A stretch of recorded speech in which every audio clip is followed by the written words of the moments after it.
미국 증시가 소폭 하락세로 마무리가 됐습니다. 자, 그런데 이유가 이번에는 또 이상합니다. 경제지표가 안 좋았기 때문에 주가가 하락했다. 자, 지금까지는 경제지표가 좋아서 주가가 하락했는데 이번에는 경제지표가 안 좋아서 주가가 하락한다. 자, 어떻게 보면은 그냥 자기들 마음대로 막 이야기 지어내는 것 같은데, 자, 일단 경제지표가 안 좋아서 하락했다. 오케이, 좋았어. 어떤 것들이 그렇게 너희들을 떨게 만들었는지 한번 알아보자. 그래서 오늘 첫 번째 이야기, 자, 미국의 경제지표 그리고 시장의 연관성 어떤 것들이 있는지 알아보도록 하겠습니다.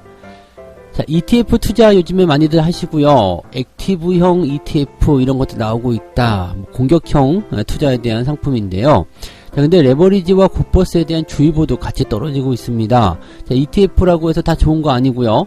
일단 레버리지, 굿버스 이렇게 무언가 지렛대 효과를 이용할 수 있는 그런 상품들에 투자하시는 분들 많이 계시는데 어떤 것들을 주의해야 되는지 한번 알아보도록 하겠습니다. 금리 인상의 시기가 계속해서 당겨지고 있죠. 금리 인상이 될 것이다. 금리 인상이 곧 된다. 이런 얘기 나오고 있는데, 자, 그것과는 반대로 가계빚은 계속적으로 증가를 하고 있다고 합니다. 늘어나고 있는 가계대출. 자, 일단 이 부분은 금리 인상이 되면 부담이 될 것이다. 이 정도는 우리가 알고 계시겠죠? 자, 그러면 이러한 부분들이 경제 전반, 주식시장 어떤 영향을 주게 될 것인지 알아보도록 하겠습니다.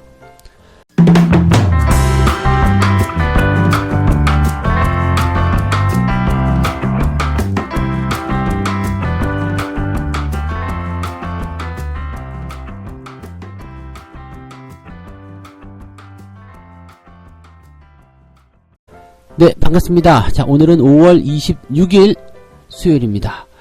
자, 일단 미국 증시가 소폭 조정으로 마무리가 좀 됐습니다. 변동성을 조금 확대할 것인가 그런 느낌이긴 한데, 일단 내려가긴 내려갔지만 그렇게 많이 하락한 부분이 아니기 때문에 걱정할 건 없다, 이런 부분도 좀 있을 것 같아요.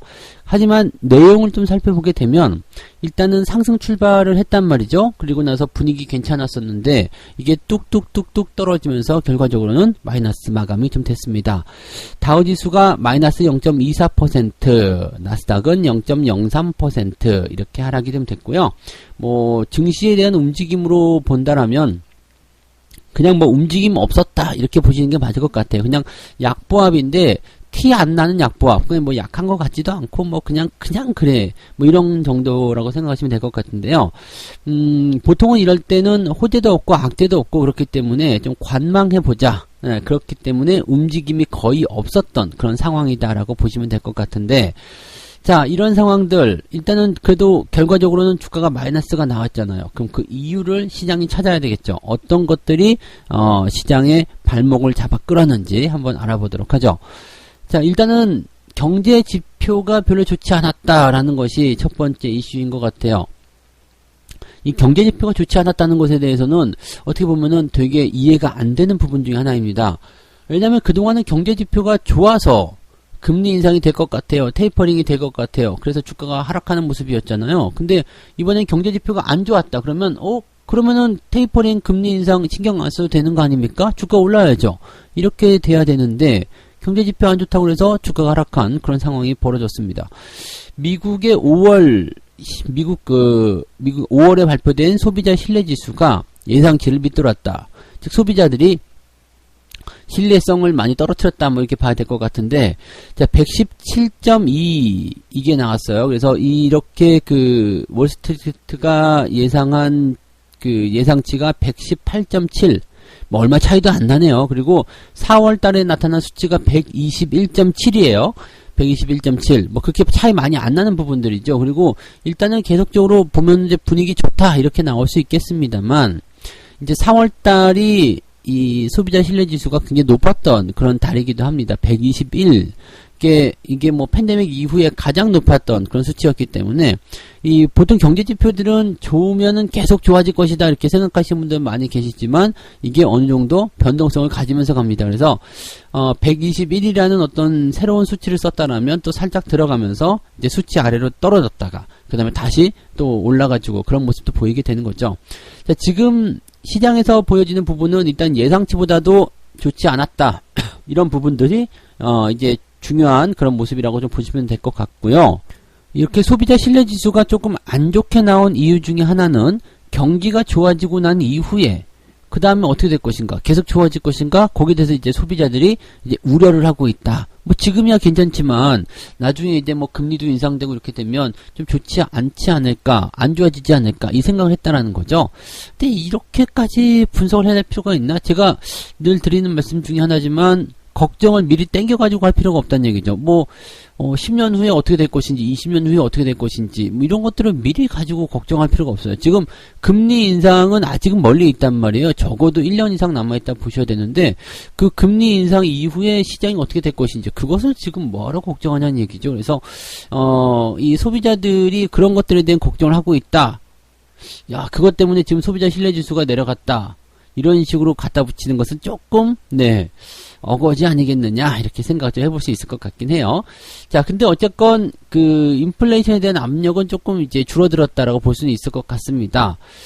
지금 연준 위원들이 연속적으로 이야기하고 있는 것 중에 하나가 인플레이션이 시작이 되더라도 그냥 완화 기조를 당분간은 계속 유지할 것이다 라고 얘기를 하고 있습니다. 그러니까 테이퍼링에 대한 어떤 논의 시점 이런 것들이 중요한 이슈로 떠오르긴 했습니다만 뭐 그런 것들이 이 연준 위원들 발언을 통해서 조금 그래도 멀리 있는 거예요. 걱정하지 마세요. 라는 얘기들로 바뀌고 있다. 여기 보시면 되겠습니다.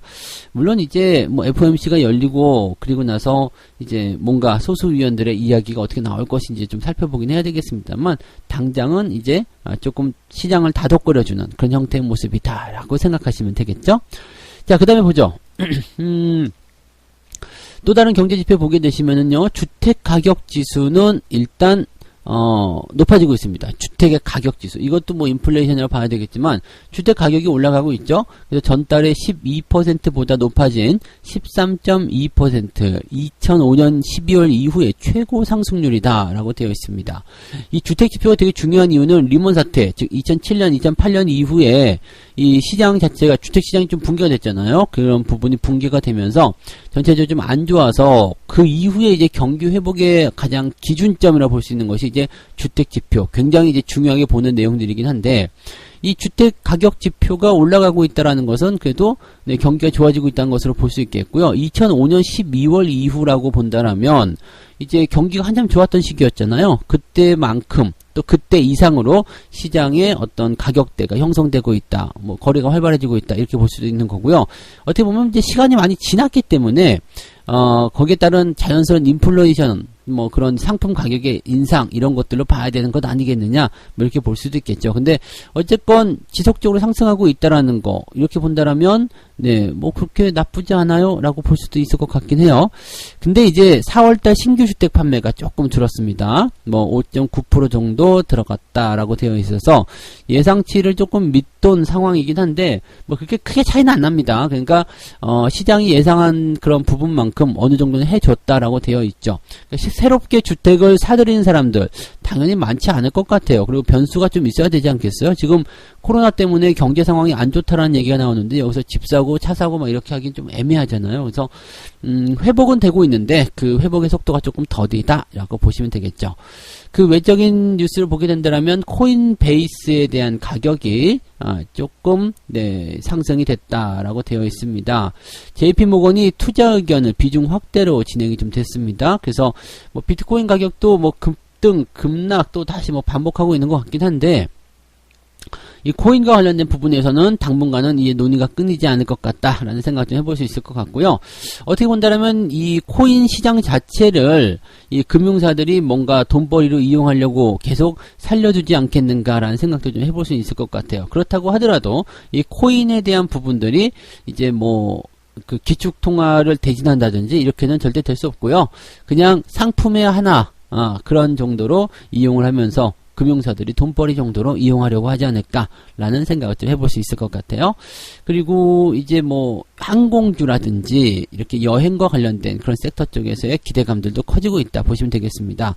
뭐 아직까지는 이제 뭐 백신 여건이라는 이런 부분들이 실질적으로 이제 시행이 되었다거나 그런 부분은 아니겠습니다만 그래도 이제 기대감들이 계속 살아나고 있는 상황이고요. 그 다음에 백신을 접종한 사람들에 대한 어떤 행동에 대한 제약 이런 것들이 많이 줄어들고 있기 때문에 뭐 그런 부분에서 관련 업종군들의 움직임들이 좋게 나타나는 것은 당연하다. 이렇게 이야기를 맞춰볼 수는 있을 것 같습니다. 전체적인 동향을 봐서는 시장이 뭐 충격을 받았다거나 뭐 부담스럽다거나 그런 거는 전혀 없는 것 같아요. 그래서 일단은 좀 지켜보자 이런 느낌이 좀 강하지 않았을까라고 생각되고 있고요. 경제지표 이런 것들은 지금 보니까 거의 네 그냥 핑계거리에 뭐 불과한 내용이 아닐까 생각합니다. 경제지표가 2에서 시장이 빠졌다. 경제지표가 1에서 시장이 올랐다. 이거는 네 말이 좀 안 되는 부분인 것 같아요. 그래서 경제지표는 그냥 이러한 상황으로 움직였다라고 보시면 될 것 같고요. 한 가지 중요하게 봐야 되는 것은 연준 위원들이 테이퍼링과 같은 그런 통화 완화 정책 기조가 아직은 멀리 있습니다라고 투자자들을 안심시켰다. 여기에 있지 않을까 생각합니다. 큰 문제 없을 것 같다라고 생각해 보셔도 좋을 것 같습니다. 두 번째 이야기 넘어가죠. 두 번째 이야기 ETF. 요즘에 ETF 투자하시는 분들 많이 계시더라고요. 그리고 보니까 액티브형 ETF라고 해서 공격적으로 투자하는 ETF 이런 것들이 많이 나오고 있는데 ETF라는 게 뭐냐면 이제 상장지수 펀드입니다. 상장지수 펀드. 즉 이 상장되어 있는 뭐 업종이라든지 반도체면 반도체 또는 건설이면 건설 뭐 아니면 시장이면 시장 이런 식으로 이 통체되어 있는 이 통합되어 있는 그 덩어리들의 움직임들을 추종하는 그런 펀드 뭐 이렇게 하면 좀 이해가 더 어렵나요? 뭐 어쨌든 그 대표 지수에 대한 그런 그 투자라고 보시면 될 것 같은 그러니까 난 시장 전체를 사고 싶어 이랬을 때는 네 뭐 코스피 200이 됐든 뭐 이런 쪽으로 진행을 하실 수 있는 그런 것이 바로 ETF라고 보시면 되겠죠. 자, 이게 장점이 있습니다. 일단 펀드이기 때문에 주식을 이제 우리가 펀드에 가입하는 효과를 얻을 수가 있어요. 펀드에 가입하는 효과. 우리가 은행이나 이런 쪽에 가셔서 증권사 가셔가지고 펀드에 가입하게 되면 일단은 설정액 대비해서 수수료를 많이 떼어가죠. 또 뭐 1년 지날 때마다 수수료 보수를 또 내놔라 뭐 이렇게 얘기되고 있어서 상당히 좀 비싼 편에 속하거든요. 근데 이거는 주식하고 똑같아요. 그래서 사고 팔고 하는 것에 대해서 이제 세금을 내야 되고 수수료가 또 저렴하단 말이에요. 그러니까 이런 것들은 굉장히 좋고요. 또 뭐 해지 절차 뭐 이런 거 복잡하지 않습니다. 뭐 가가지고 막 뭐 이것저것 막 쓰고 막 그럴 거 없고요. 그냥 주식 계좌만 있으면은 매수 매도 그냥 주식하고 똑같이 할 수 있거든요. 그래서 아주 매력적인 상품이기도 하고 내가 가져가고 싶은 만큼 가져갈 수 있고 내가 가져가기 싫으면 털어버리고 이렇게 할 수 있다는 얘기죠.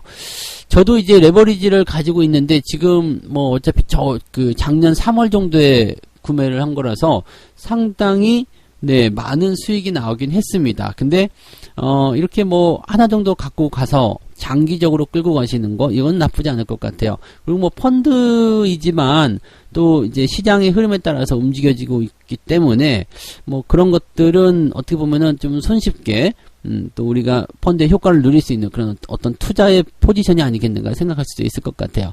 근데 여기서 좀 조심하셔야 될 게 레버리지 굿버스. 우리나라 사람들이 굉장히 급하거든요. 그냥 사놓고 장기적으로 기다려요. 시장 같은 경우 여러분 경험해보시면 아시겠지만 많이 올라봤자 막 1% 오르는 날도 많지 않아요. 1%만 올라가도 급등했다 막 박수치고 좋아하잖아요. 이런 상황이기 때문에 0.4% 0.5% 올라가는 거 만족 못하겠어 미칠 것 같아. 그래서 뭐예요? 네, 지렛대 원리를 통해서 고수익을 노리는 ETF, 레버리지, 그 다음에 굿버스. 레버리지는 올라갈 때 수익, 그 다음에 굿버스는 떨어질 때 수익, 이렇게 되어 있는데, 저도 아까 레버리지를 가지고 있다고 했잖아요. 이게 지금 한 150% 이상 나온 것 같은데요. 수익 엄청 많이 나왔죠?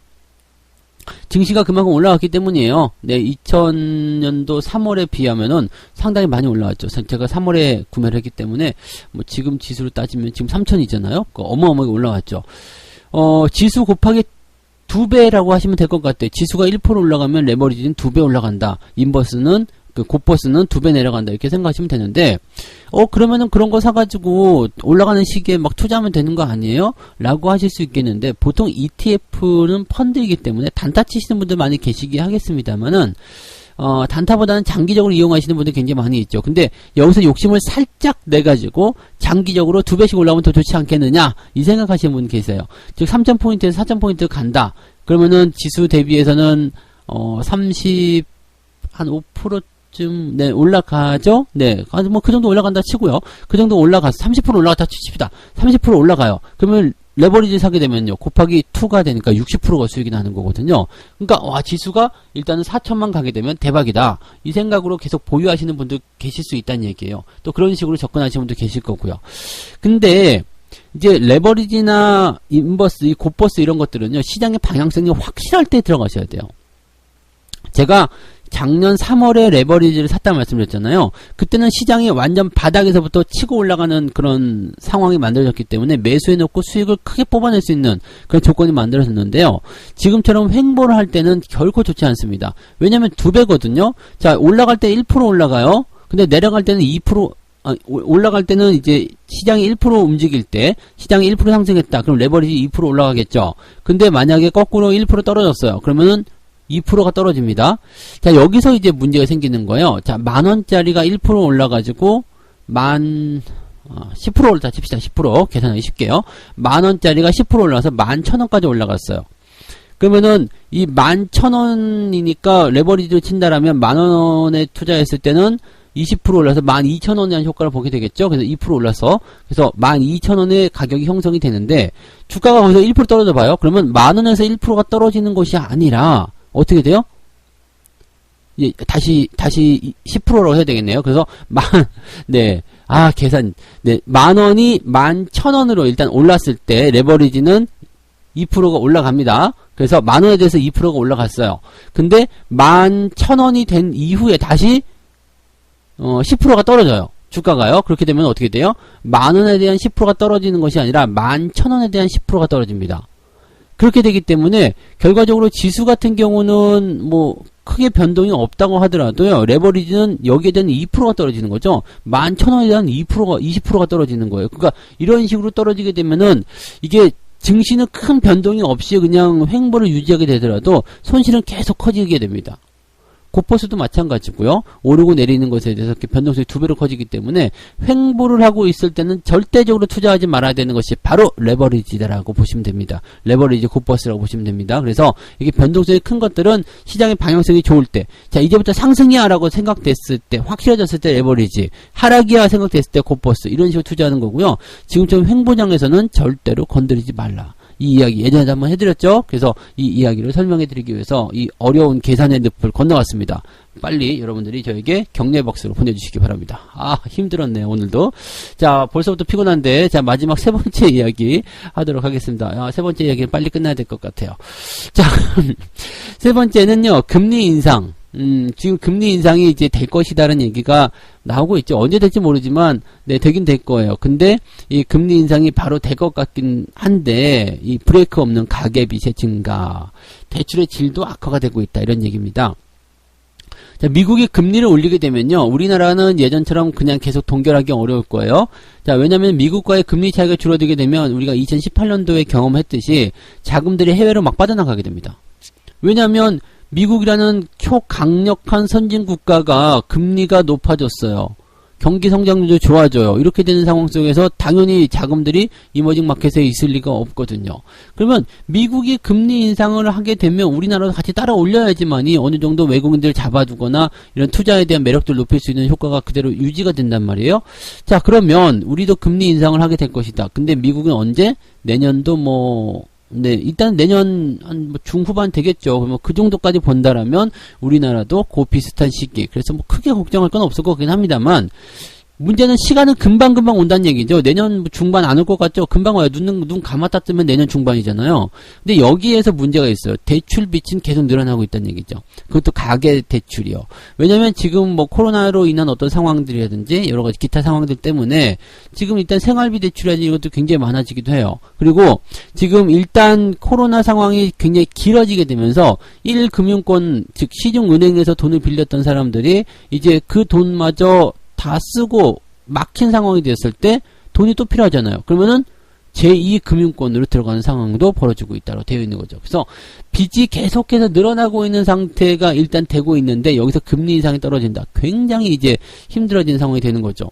이게 보통은 은행들이 돈 빌려줄 때 변동금리를 이용해서 주잖아요. 그래서 뭐 어느 정도 기간 지나면 변동금리는 바뀝니다. 근데 금리가 올라가게 되면요. 내가 이자를 10,000원 내고 있었는데 이제는 12,000원 내게 될 수도 있어요. 그러니까 그런 식의 어떤 그 효과가 나타나게 되기 때문에 은행들은 뭐 상관없겠죠? 은행들은 상관없겠습니다. 있습니다만 대출을 납부해야 되는 상태에서, 즉 빚이 많은 상태가 되어버리면 이게 문제가 굉장히 커질 수 있다라고 볼 수가 있는 거가 되겠죠. 자, 근데 여기서 이제 가장 걱정되는 부분들은 방금 전에 말씀드렸듯이 고금리 대출이 늘어나고 있다는 얘기예요. 이 금융권을 이용하는 사람들이 많아지고 있다. 1금융권에서 돈을 다 썼는데 팬데믹 이런 경기에 대한 어떤 그 부분들이 회복이 다 안 됐어. 근데 돈은 더 필요해. 일단 살아야 되잖아요. 그래서 이 제2금융권을 두드리는 사람들이 많아지면서 이 가계 대출 빚이 점점 더 늘어나고 있다. 이런 얘기가 나오고 있다는 얘기죠. 질이 나빠졌다는 이야기가 되는 거고요. 그 여기에서 이제 이런 상태에서 금리 인상이 돼버리게 된다라면 이제 이자 부담률이 확 커지게 되는 거죠. 이거는 가계뿐만 아니에요. 기업들도 돈을 빌렸을 때 금리 인상이 되게 되면 금융 비용이 크게 증가를 하게 되기 때문에요. 지금 성장주나 이런 쪽에서 차익 실현이 나타나는 이유는 거기에 있다라고 보셔야 되는 내용입니다. 그래서 지금 현재 상황에서는요. 뭐 테이퍼링, 금리 인상이 좀 멀리 있다라고 하더라도요. 이렇게 대출 빚이 계속해서 늘어나게 되면 일단은 이제 시장에 대한 어떤 전체적인 부분들이 흔들거릴 수 있다는 얘기가 될 수 있습니다. 그리고 지금 보면 금리가 굉장히 낮은 시기이기 때문에 빚내 가지고 투자를 하시는 분들 굉장히 많거든요. 그러니까 빚을 내는데 그냥 안 빌려주니까 담보대출, 주택담보대출을 통해 가지고 금리를 낮은 상태에 돈을 빌려요. 그 돈을 가지고 삼성전자를 샀어, 물렸어. 답이 안 나오는 거예요. 요런 상황이 벌어질 수 있거든요. 그래서 빚을 내 가지고 투자를 하게 되는 상태가 만들어지게 되면 이 부분은 일단은 그것부터가 잘못됐어. 미스야라고 생각하셔야 됩니다. 이거 굉장히 중요한 내용입니다. 그래서 빚내서는 절대로 투자하지 않으셨으면 좋겠고요. 아무리 주식 투자를 통한 어떤 그런 수익에 대한 욕심 이런 것들이 생긴다고 하더라도 빚내서 투자하는 것은 아니야 라고 생각을 꼭 하셔야 되는 거고요. 그 다음에 만약에 빚을 내서 투자를 했다라고 하시더라도요. 금리 인상이 되기 전에 점점 그 규모를 줄여 나가셔야지만이 부담이 줄어들 것이다 라고 보셔야 될 겁니다. 그래서 그런 부분들입니다. 일단은 빚을 더 내지 않는 쪽으로 뭔가 최대한 집중하는 거 좋습니다. 나 근데 투자는 하고 싶은데 돈이 없는데 어떻게 해요? 야, 그러면 투자를 쉬셔야지 돼요. 지금 같은 시기에서 빚을 계속 늘린다. 지금 횡보장이잖아요. 그렇게 재미도 없는데 여기서 꼭 빚을 내가지고 투자를 해야 되겠다? 그럴 필요는 없습니다. 수익에 대한 욕심은요. 일단은 시장이 본격적으로 상승하기 시작할 때 그때 내셔도 괜찮아요. 그때 저점에 사서 가지고 이렇게 하면 더 수익이 많이 날 수 있었잖아요. 라고 하실지 모르겠지만 그것은 예전에 개그 프로에 그런 게 있었죠. 그건 네 생각이고, 내가 꼭 좋은 종목을 살 수 있을 거라는 보장을 누가 할 수 있겠습니까? 상승기에서도 손실 나는 사람들은 손실이 났고요. 장이 하락할 때도 수익 나는 사람들은 다 수익이 나게 되어 있습니다. 그래서 그런 부분들을 꼭 나는 달라. 나는 이번에 기회를 너 때문에 놓쳤어 라고 생각하실 필요가 없습니다. 항상 그런 부분들이 있으니까 시장이 상승하기 시작할 때 조금 더 안정화될 때 그때는 뭐 신용을 쓰시든 그렇게 하셔도 큰 부담이 없을 겁니다. 하지만 지금 같은 시기에서는 빚을 내서 투자하는 것은 썩 좋은 투자 전략은 아니다라고 보셔야 되겠습니다. 그리고 대출의 규모를 점점 줄여 나가셔야 된다는 거 절대 잊으시면 안 될 거예요. 그 부분 꼭 참고하시기 바랍니다. 자, 책 한 곡지 읽기 전에 오늘 이야기들 정리해드려야 되겠죠? 마음이 급했네요. 자, 오늘 세 가지 이야기 정리를 해드렸습니다. 미국의 경제지표가 안 좋아서 오히려 하락했다. 뭔가 좀 말이 안 되는 것 같아요. 그래서 지표에 대한 부분들을 가지고서 또 이야기하는 것은 그냥 짜집기 하는 것이다. 시장 내용은 그렇게 크게 나쁘지 않았다. 이런 얘기 해드리고요. 자, 레버리지와 곱버스에 대한 주의보, 주의사항 말씀드렸어요. 장이 횡보할 때는 레버리지나 곱버스 이렇게 지렛대 원리 이용하는 건 절대 쓰지 마세요. 나에게는 무조건 손해다라는 것을 꼭 아셔야 됩니다. 자, 그 다음에 금리 인상이 코앞에 있는데 가계빚 괜찮나? 괜찮지 않습니다. 괜찮지 않기 때문에 대출의 규모를 점점 줄여나가시거나 아니면은 빚내서 투자하는 것을 삼가해야 한다는 거 말씀을 드렸습니다. 자, 책 한 꼭지 진짜로 읽어드리도록 하겠습니다. 주가 변동이란 결코 우연히 발생하지 않는다. 주가란 어디로 튈지 모르는 공이 아니다. 마치 자석에 이끌리듯 미리 정해진 방향으로 상승 또는 하락하며 일단 하나의 방향이 정해지면 한동안 그 방향으로 계속 움직이는 경향이 강하다. 자, 이렇게 횡보 나올 때는 이 부분들을 우리가 꼭 생각하셔야 돼요. 횡보 이후에 주가의 방향이 결정이 되거든요. 자, 계속 상승할 것인가 아니면 하락으로 바뀔 것인가, 이 부분은 횡보가 끝나가는 시점에서 결정이 됩니다. 그러니까 지금 횡보하고 있는 시점에서 미리 예측해가지고 자, 이제 올라갈 거니까 사야 되겠다, 이제는 내려갈 거니까 팔아야 되겠다, 이런 전략들은 좋지 않다는 얘기죠. 실제로 움직이게 되면 그 상황을 가지고 보세요. 왜냐하면 움직이기 시작했다라면 그 방향으로 지속될 가능성이 매우 높기 때문이겠죠. 지금은 어떨까요? 그냥 횡보예요. 그래서 오르고 내리고에 대한 방향성 결정하기가 어렵습니다. 그래서 횡보장에 대한 전략들 세우시고 횡보장에서 맞는 종목들로 포트를 구축해 보시는 것도 좋은 전략이 될 겁니다. 자, 오늘 여기까지 이야기해 드릴게요. 네, 오늘도 화이팅! 네, 성공 투자하시고요. 저는 이따가 네, 장중시황에서 다시 오도록 하겠습니다. 고맙습니다.